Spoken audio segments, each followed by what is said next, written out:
Minneapolis, and I had these Democrats in a room, and we questioned them all and said, you know, how come you're flipping? And the answers that came out of them was just amazing. Well, a lot of them were, you know, that ship sailed, but a lot of them were their Christian values that had moved. They moved over here where, you know, when you talk about abortion and you talk about all these things that for family values they used to have. This one guy said, I voted Democrat all my life, and he said everything I voted for, it would change right after the election, and nothing would get done. And I look over here, and Donald Trump's done it. And he kept his promise, each and every one of them.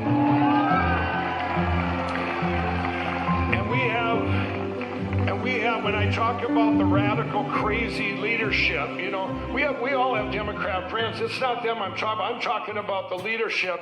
And we probably have the best example ever of some of the worst decisions ever made in history by a governor and a mayor of Minneapolis.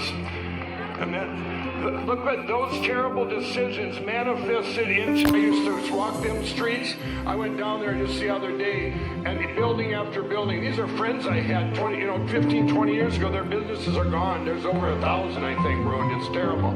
But if he wouldn't have came in and put the National Guard, that would be Minneapolis be gone. And and there's something going on right now that they might not be rioting, because right now they're busy. Okay, and the president, you know, one of the things he's got a gift of is problem solution. It doesn't care. He makes what's right for each and every one of you. That's what he does. And he goes, you know, one of the things up here, like, here's an example. There's problems of inner city jobs and stuff. You have opportunity zones, they're called, and you have them in Duluth and 2 harbors up here. And that's going to bring jobs back into the inner city. And and he does that. He doesn't just do that, you know, this county, for example. It's all over the country, but he doesn't leave anybody out. He includes everyone. And we have, and we need to all do our... Said, Mike, this is Donald Trump. Will you meet me in Trump Tower in New York City? I'm going, God? You know, I'm sitting there, the flight attendant goes, are you okay? I go, yes, I'm okay. It's a miracle. I mean, my prayer got answered at that moment. Well, I get out, that meeting came to existence, and it came to fruition. They said, Mike, you're not going to be with them alone, and whatever you do, don't tell them you were an ex-crack addict. Well, that meeting was alone, and I walked in that room at Trump Tower on August 15, 2016. And I walked in there, and it was just him and I, and he said, Mike, you always wear your cross on TV? And I go, are you a Christian? I said, yes, Mr. Trump, this is a divine appointment. And we started talking about all these things he was going to do. He goes, Mike, you make all your products here. I'm going to bring the jobs back. And I told him straight up, I said, you know, I used to be a crack addict, and I'm going to have this platform to help addicts someday. He goes, and I'm going to wipe out the drugs. We're going to stop them pouring in. But all these things we talked about in that meeting, it was about 40 minutes. And I walked out of there and I go, he's going to be the best president in history. Well,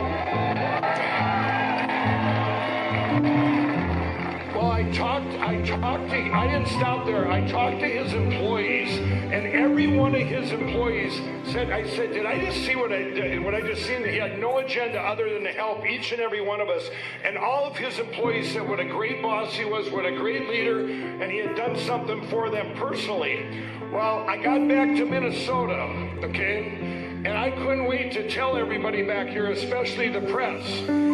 And I went to them, and my board warned me against doing it. Mike, if you go all in for the president, you're going to lose half our business. And I go, you know what? I don't care. I mean, my CMO actually came out of the room. She goes, I got mad and left the boardroom. She goes, we didn't get all this way by you not listening to God.